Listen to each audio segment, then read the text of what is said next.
Bienvenue à Game Story, c'est l'exposition qui vous plonge dans 70 ans d'histoire du jeu vidéo à Versailles. Les jeux vidéo, c'est une industrie culturelle, c'est essentiel, c'est très créatif. Nos coutumes, ma famille, brûlent au nom de l'unification.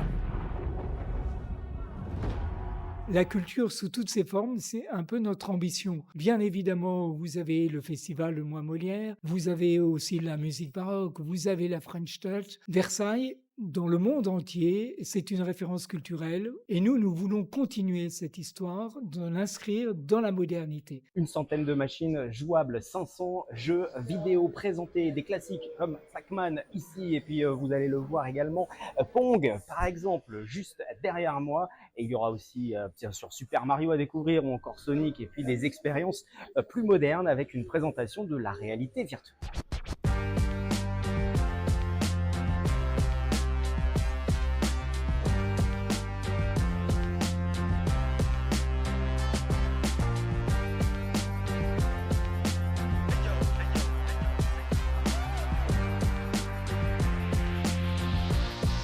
Avec une proposition qui démarre des années 50 et qui s'arrête à la PlayStation 4, on couvre tous les jeux, il y a de quoi s'amuser. Et le plus bel exemple, c'est Pong, qui est pourtant ancien, qui est hyper minimaliste.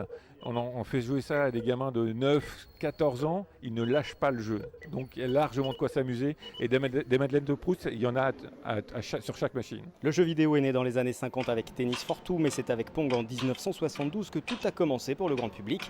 Dans les années 80, les jeux d'arcade comme Space Invaders et Pac-Man ont transformé le paysage vidéoludique avant que les consoles comme la NES et la PlayStation ne popularisent le jeu vidéo à la maison.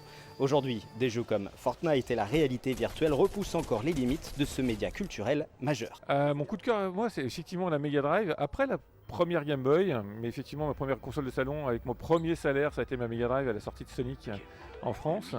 Et j'ai poursuivi la passion de la Mega Drive avec le Mega CD parce que j'ai cru au Mega CD. C'est la PlayStation 5 Pro, mais 30 ans avant. L'extension, la folie, bien plus puissante qu'une Super Nintendo et la déception de la dizaine de titres réellement intéressants sur le support.